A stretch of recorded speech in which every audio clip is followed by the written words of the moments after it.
Hello दोस्तों, welcome to potential classes. तो चलिए शुरू करते हैं आज का इंपॉर्टेंट करंट अफेयर्स बिना समय गंवाए हुए। तो उससे पहले मैं बता देना चाहता हूं कि अगर आपको मेरा वीडियो पसंद आता है तो प्लीज़ मेरे चैनल को सब्सक्राइब करें और मेरे वीडियो को लाइक करें। आप सभी से अनुरोध है कि प्लीज़ जितने भी लोग देखते हैं सब लोग मेरे वीडियो ज़रूर लाइक करें।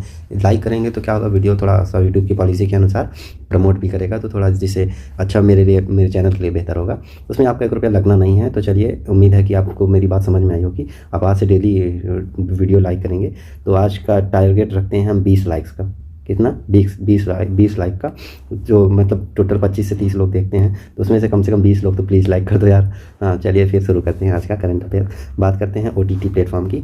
OTT प्लेटफॉर्म मतलब अभी पाकिस्तान का एक OTT प्लेटफॉर्म था जिसको भारत ने बैन कर दिया है। तो तो इसके प्लेटफॉर्म का नाम आपसे पूछ सकता है। तो इसका नाम है विडली टीवी। क्या? विडली टीवी OTT प्लेटफॉर्म है पाकिस्तान का, जिसको अभी भारत ने बैन कर दिया गया है। ठीक, तो इस वजह से ये थोड़ा सा न्यूज़ में है। तो ये मैंने आपको बता दिया। बात करते हैं अगले क्वेश्चन की। अगला क्वेश्चन है एनर्जी इफिशिएंसी एक्ट। अब एनर्जी इफिशिएंसी एक्ट कब बना था? 2001 में बना था। अब ये न्यूज़ में क्यों है? चूँकि अभी इसमें संशोधन हुआ है। ठीक, अभी संशोधन हुआ है 2022 में, तो इस वजह से थोड़ा सा फिर से न्यूज़ में आ गया कि एनर्जी इफिशिएंसी एक्ट आपसे पूछ सकता है एग्जाम में कि कब बना था। तो चूँकि अभी क्लाइमेट चेंज की बात कर रही थी, COP27 हो रहा है। COP27 कहाँ हो रहा है? मिस्र में हो रहा है। कहाँ? मिस्र में। EGYPT, इजिप्ट में। इजिप्ट की राजधानी का है काहिरा। हाँ, CIRO होता है इसकी स्पेलिंग। CIRO कायरो बोलते हैं, हिंदी में काहिरा बोलते हैं इसको। तो COP27 जो है इजिप्ट में चल रहा है। तो उसी के मद्देनजर रखते हुए, मतलब जलवायु परिवर्तन के बारे में, कार्बन न्यूट्रलिटी, हर एक चीज़, ये सारी चीज़ को इंक्लूड करके जो है हमें, जो हमारी एनर्जी है, एनर्जी में जैसे रिन्यूएबल एनर्जी हो गई, तो रिन्यूएबल एनर्जी में जैसे विंड एनर्जी हो गई, पवन एनर्जी हो गई, सोलर एनर्जी हो गई, ये सारी, और हाइड्रोजन पे बेस्ड जो एनर्जी होगी न्यूक्लियर पावर प्लांट से, जो ट्रेडिशनल एनर्जी जो कन्वेंशनल सोर्सेज हैं, जैसे ये तेल से हो गया, कोयले से हो गया, इन सब से हट के अब क्या करना है हमको? रिन्यूएबल एनर्जी शिफ्ट होना है। तो इसलिए एनर्जी एफिशिएंसी एक्ट 2000, इसमें थोड़ा बहुत 2001 में अमेंडमेंट किया है, तो इसलिए ये थोड़ा सा न्यूज़ में है। ठीक, तो मैंने आपको रिन्यूएबल एनर्जी बता दिया, COP27 बता दिया कहाँ हुआ था COP27। अब COP26 भी पूछ सकता है आपसे। COP26 कहाँ हुआ था? ग्लासगो में हुआ था। कहाँ? ग्लासगो में। ठीक, और और क्योटो प्रोटोकॉल किससे रिलेटेड है? ये तो ग्रीन हाउस गैसेस से रिलेटेड है। ग्रीन हाउस गैसेस से क्योटो प्रोटोकॉल रिलेटेड है। और मॉन्ट्रियल प्रोटोकॉल किससे रिलेटेड है? मॉन्ट्रियल में मोटा देखिए, मॉन्ट्रियल मतलब कुछ मोटा छिपा है ना। मोटा क्या होगा? ओजोन परत से, ओजोन की परत की मोटाई से रिलेटेड है मॉन्ट्रियल प्रोटोकॉल। ठीक, और ओजोन की परत सबसे ज़्यादा किससे क्षरण होती है? CFC मतलब क्लोरोफ्लोरोकार्बन। ये CFC गैस है जो रेफ्रिजरेटर और वहाँ से रिलीज होती है। तो ये O3 की जो ओजोन की परत होती है उसको सबसे ज़्यादा इफेक्ट करती है।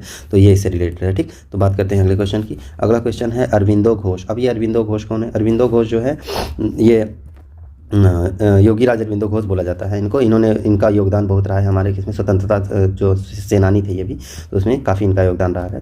तो अभी इनकी 150वीं बर्थ एनिवर्सरी मनाई गई है। तो 150वीं बर्थ एनिवर्सरी मनाई गई है, इसलिए ये न्यूज़ में है। ठीक, और इनका जन्म कब हुआ था? 1872 ईस्वी में। कहाँ हुआ था? कलकत्ता में। 1872 में कलकत्ता में इनका जन्म हुआ था।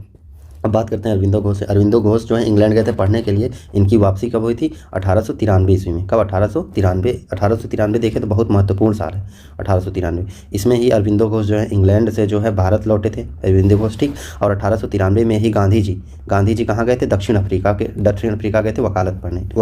ठीक, 1993 में ही। ठीक, 1993 में ही एनी बेसेंट। ठीक है, एनी बेसेंट आयरलैंड की रहने वाली थी। कहाँ की थी? आयरिश महिला थी आयरलैंड से। वहीं से ही हमारा क्या लिया गया है? डीपीएसपी कहाँ से लिया गया? आयरलैंड से लिया गया है। ठीक, तो ये 1993 में ही एनी बेसेंट भारत आई थी। एनी बेसेंट ने ही 1916 में जो है होम रूल आंदोलन कहाँ चालू किया था? मद्रास में। कहाँ? चेन्नई मतलब मद्रास। चेन्नई नया नाम रख दिया गया, पुराना नाम इसका मद्रास था। मद्रास में उन्होंने होम रूल आंदोलन चालू किया था। और होम रूल आंदोलन ही 1916 में जो है तिलक ने चालू किया था। कौन? बाल गंगाधर तिलक ने कहाँ चालू किया था? मुंबई में, महाराष्ट्र में।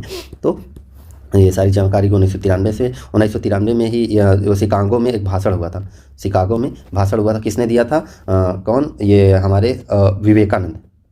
विवेकानंद ने 1993 से शिकागो का महान भाषण याद होगा। ये कब हुआ था? 1993 में। तो 1993 काफ़ी महत्वपूर्ण साल रहा है। ठीक, और विवेकानंद की बात करते हैं तो इन्होंने रामकृष्ण मिशन की स्थापना की थी। कब स्थापना की थी? 1993 में भाषण दिया था ये इन्होंने। 1996 में लौट के आए थे कहाँ? भारत में। तो 1997 में इन्होंने इसकी स्थापना की थी। ठीक, तो ये हो गया सारे जो बैकग्राउंड इन्फॉर्मेशन थी इससे रिलेटेड थी। तो अरविंदो घोष ने जो है ये सारी चीज़ें। अरविंदो घोष ने एक नारा दिया था कि कांग्रेस जो है 6 से मरने वाली है। कांग्रेस जो इसमें कांग्रेस बनी थी, जो इंडियन नेशनल कांग्रेस थी, उन्होंने कहा था कि कांग्रेस 6 रोग से मरने वाली है, ये इनका नारा था। और इन्होंने शायद एक नारा दिया था कि कांग्रेस के लोग पदों के भूखे हैं, ठीक, ये नारा भी इन्होंने ही दिया था, ठीक। तो बात करते हैं अगले क्वेश्चन की। अगला क्वेश्चन है आधार मित्र। अभी आधार मित्र क्या है? आधार मित्र क्या है? एआई मतलब आर्टिफिशियल इंटेलिजेंस ऑफ यूआईडीएआई।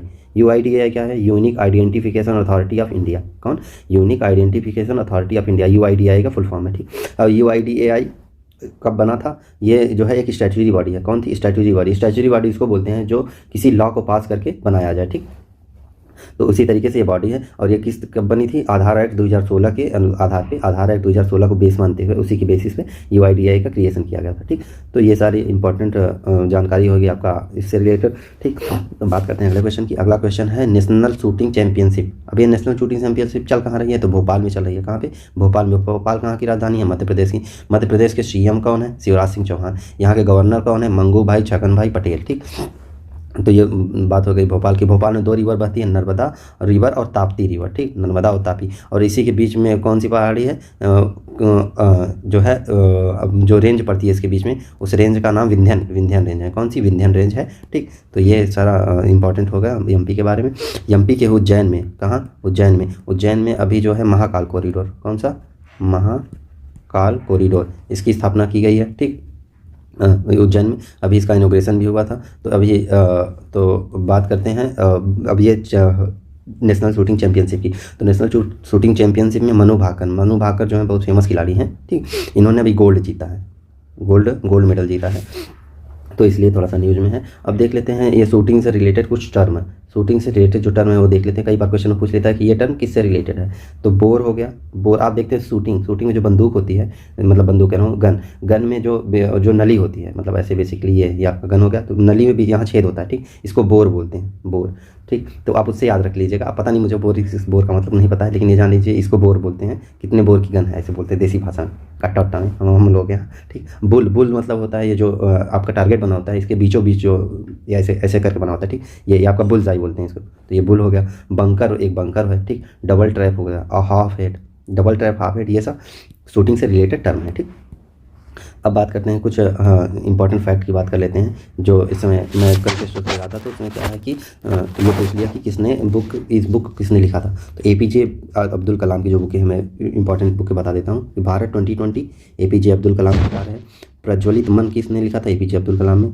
अदम्य भावना एपीजे अब्दुल कलाम ने, ठीक है। Advantage India from challenge to opportunities किसने लिखा था? एपीजे अब्दुल कलाम ने।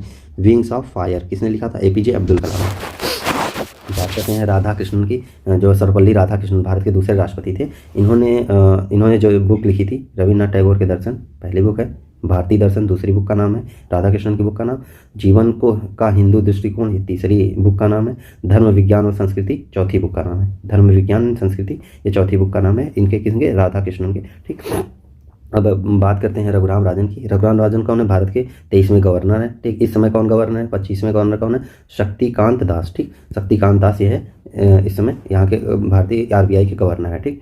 रघुराम राजन ने कौन सी बुक लिखी थी? तीसरा स्तंभ, मंदी का सच्चा सबक, अर्थव्यवस्था को अब क्या चाहिए, मेरे द्वारा किया जाता है सो किया जाता है, जो मेरे द्वारा किया जाता है सो किया जाता है, ये इनके रघुराम राजन के लेखनी कार्य है, ठीक। इसमें तीसरा स्तंभ और अर्थव्यवस्था को क्या चाहिए, मंदी को सच्चा सबक, ये तीनों इंपॉर्टेंट बुक है, ठीक।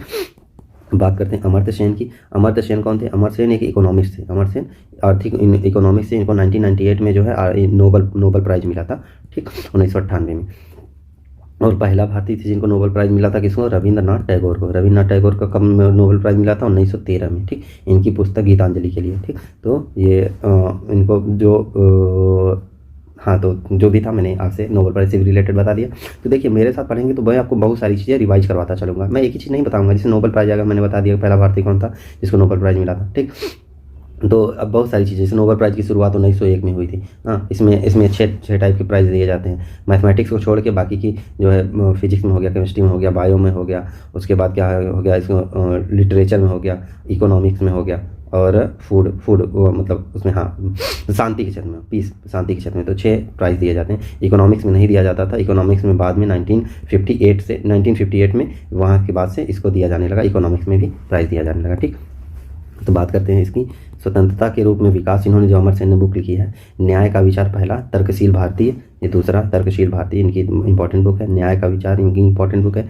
स्वतंत्रता के रूप में विकास इंपॉर्टेंट बुक है, ठीक। और ये दुनिया में घर एक स्मरण, ये इनकी इंपॉर्टेंट बुक का नाम है। अब आइए देख लेते हैं कुछ इंपॉर्टेंट फेस्टिवल के। सरहुल फेस्टिवल, सरहुल फेस्टिवल कहाँ, झारखंड में मनाया जाता है। सरहुल फेस्टिवल आपको कितनी बार मनाया है, ये झारखंड में, उड़ीसा में, और झारखंड, उड़ीसा, बंगाल तीनों में मनाया जाता है। तो इसलिए थोड़ा सा इंपॉर्टेंट हो जाता है, स्पेशली ये झारखंड में मनाया जाता है। वैसे देगा तीनों में से एक ही ऑप्शन देगा आपको, ठीक। अगर तीनों देता है तो आपको तीनों मार्क करना पड़ेगा, ठीक। बात करते हैं गुड़ी पर्व। खंडोबा महोत्सव कहाँ, महाराष्ट्र में मनाया जाता है। खंडोबा से याद कर लीजिए, खंडाला, खंडाला कहाँ है, महाराष्ट्र में। तो खंडोबा महोत्सव कहाँ मनाया जाएगा, महाराष्ट्र में। गुड़ी पर्व क्या है, एक नव वर्ष है, महाराष्ट्र में नव वर्ष, नया साल सेलिब्रेट किया जाता है गुड़ी पर्व के रूप में, ठीक।